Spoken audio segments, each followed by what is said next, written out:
Magandang araw sa ating lahat. Ako nga po pala si Siti Rads Mae Badiri, ang tagapagdaloy sa araw na ito. Ang ating layunin ay nauunawaan ang estruktura, estilo sa tulang kabayanihan ni Lope K. Santos, napapahalagahan ang tema, mensahe at aral sa tulang kabayanihan at nakabubuo ng isang pahayag sa pagpapahalaga sa tulang kabayanihan ni Lope K. Santos. Ngayon ang paksa natin ay patungkol sa kabayanihan ni Lope K. Santos. Kabayanihan. Ang kahulugan mo ay isang paglilingkod na walang paupa sa hirap at pagod, minsang sa anyaya, minsang kusang loob. Pag-ibig sa kapwa ang lagi mong Diyos. Natatalastas mo sa iyong pananim, iba ang ani, iba't ang kakain. Dapat wat sa iyo'y ligayan at aliw ang mapagkasakit ng sa iba dahil pawis, yaman, dunong, lakas, dugo, buhay pinupuhunan mo at inaalay. Kapag kaibig mong sa kaalipinan ay makatubos ka ng aliping bayan. Sa tulong mo'y naging maalwan ang duka, sa turo mo'y naging mulat ang mulala, tapang mo'y sa duwag naging halimbawat, ang kamatayan mo ay buhay ng madla. Tikis na nga lamang na ang mga tao'y magpakawalang turing sa mga tulong mo, ang kadalasan pang iganti sa iyo ay ang pagkalimot kundi paglililo. Ngayon, ang tulang kabayanihan na mumutawani ang pagpapahalaga ni Lope K. Santos sa mga bayani ng ating bayan. Ito ay pagbibigay pugay sa mga bayaning nagbuwis ng buhay para sa ating inang bayan. Dugo, pawis, buhay at marami pang sakripisyo ang ibinuhos ng mga bayani para lamang makamtan ang ating kalayaan sa kasalukuyang panahon. Ang layunin ni Santos ay pahalagahan ang sakripisyo ng mga bayani at pagbatikos sa mga taong nalilimot ang mga hirap ng mga bayaning ito. Dadako tayo sa impormasyon tungkol sa tula. Ang may akda nito ay si Lope K. Santos, na kung saan isinulat ito noong 1876 at ang uri ng tula na ito ay traditional na tula, na kung saan may sukat at tugma at tono.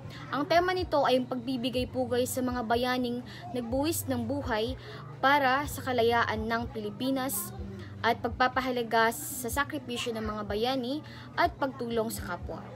Dadako tayo sa tema at paksa ng tula. Kabayanihan. Ang tulang kabayanihan ni Lope K. Santos ay nagbibigay pugay sa mga bayaning nagbuwis ng buhay para sa kalayaan ng Pilipinas.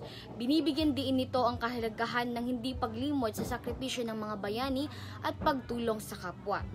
Halimbawa ng talutod dito is pawis, yaman, dunong, lakas, dugo, buhay, pinupuhunan mo at inaalay. At ang pangalawa ay ang pangungulila at kalungkutan. Ang tulang ito ay pumupukaw ng damdamin dahil sa kalagayan ng mga bayaning nagbuwis ng kanilang buhay subalit limot ng ating lipunan. Halimbawa sa mga talutod na ito ay ang kadalasan pang iganti sa iyo ay ang pagkalimot kundi paglililo. At ang pangatlo ay ang paggunita sa kabataan. Ang tula ni Santos ay nagpapahiwatig sa mga kabataan na imulat ang mga puso, na ipalawak ang sakripisyo ng mga bayani sa mga kabataan at pahalagahan ng bawat individual. Halimbawa sa mga talutod na ito ay natatalastas mong sa iyong pananim, iba ang aanit, iba ang kakain. Na kung saan ang pang-apat ay pagdanais na kalayaan. Isinasaad po sa tulang ito ay ang pagdanais ni Santos na pahalagahan o pagpapahalaga sa mga tao na harapin ang mundo, magkaroon ng aral at maging matapang. Ito ay nais niya na maging masaya ang mga mamamayan. Halimbawa sa talutod na ito ay ang sa tulong mo'y naging maalwan ang duka, sa turo mo'y naging mulat ang mulala. Ngayon dadako tayo sa estruktura at estilo ng pagsulat. May mga saknong po ang tulang ito. Ang tulang kabayanihan ay binubuo ng 5 saknong at may tig-4 na talutod sa bawat isa. May sukat din po ito na kung saan ito ay may 12 dalawahin. Ibig sabihin ang bawat talutod ay binubuo ng 12 pantig, na kung saan may tugma. Ang Makata ay gumamit po ng tugmaang ganap dahil pareho ang patinig sa loob ng dalawang magkasunod na salita. Halimbawa dito, pawis, yaman, dunong, lakas, dugo, buhay, pinupuhunan mo at inaalay. Yun yung pareho nila is buhay at inaalay. sa dulo ng taludtod. Yung pangalawang halimbawa is kapag ibig mong sa kaalipinan ay makakatubos sa aliping bayan. Pakita rin po ang tono na nagbibigay indayog sa tuwing binibigkas ang mga salita at damdamin na pumupukaw sa sakripisyo ng mga bayani. Gumamit din po ng mga simbolismo ang tulang ito, tulad ng pananim. Ginagamit ito upang ipakahulugan ang sakripisyo ng bayani na iba ang umangkin. At ang pangalawang halimbawa ay ang paupa. Ibig sabihin po nito ay ang paggawa ng kabutihan ng mga bayani na walang hinihiling kapalit o gantimpala. At ang pangatlong halimbawa ay ang Diyos. At ito ay pagtulong at pag-ibig sa kapwa. Na kung saan nakapaloob din po sa tulang ito ay ang sensura ng tula. Mayroong sensura ang tula sa tuwing binibigkas ito. Ngayon, dadako tayo sa mga tayutay sa tula. Isa na dito ay ang pagwawangis. Ang mga linyang ito ay kakitaan ng pagwawangis dahil dito ay inihahan tulad sa Diyos ang walang pantay na pag-ibig o pagmalasakit ng mga bayani sa kanilang kapwa Pilipino. Halimbawa sa taludtod na ito ay ang kahulugan mo'y isang paglilingkod na walang paupa sa hirap at pagod. Pag-ibig sa kapwa ang lagi mong Diyos. Sa tulong mo'y naging maalwan ng duka. Ang kamatayan mo ay buhay ng madla. Ang pangalawang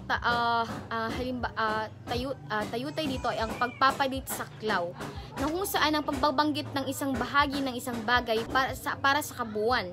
Halimbawa sa taludtod na ito, ang kamatayan mo ay buhay ng madla. Nakapaloob din dito ang talinhaga o metaphor. Ito ay paggamit ng mga malalim na salita upang ipahayag ang mensahe ng may akda. Halimbawa dito, ang makatubos ka ng aliping bayan.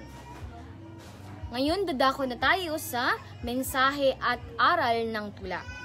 Nararapat kilalanin at hindi paglimot sa kabayanihan ng ating mga bayani. Huwag sana natin talikdaan ang mga paghihirap at sakripisyo nila na nagbunga ng kabutihan at kalayaan sa ating bansa. Halimbawa sa taludtod na ito ay ang tapang mo'y sa duwag naging halimbawa't ang kamatayan mo ay buhay ng madla. Ang pangalawang mensahe at aral ay ang kanilang pagiging bayani ay hindi biro, kaya't huwag natin silang kalimutan. Halimbawa sa taludtod na ito ay ang pawis, yaman, dunong, lakas, dugo, buhay, pinupuhunan mo at inaalay. Ang pangatlong mensahe, kung wala sila, ang kalayaan, ligaya at aliw ay hindi matatamasa ngayon. Halimbawa sa taludtod na ito, natatalastas mo sa iyong pananim, iba ang aanit, iba ang kakain. Ngayon dadako na tayo sa konklusyon. Ang tula ni Lope K. Santos na may pamagat na kabayanihan ay naglalahad po ng kahalagahan ng paglilingkod sa kapwa at pag-aalay ng sarili para sa kabutihan ng bayan o ng isang bayan. Ito po ay isang halimbawa ng maikling dulang pasalaysay na naglalarawan ng mga bayani at kabayanihan ng mga Pilipino. Ang tula ay punong-puno ng damdaming makabayan at pagmamahal sa kapwa na nagbubunga ng kalayaan para sa lahat.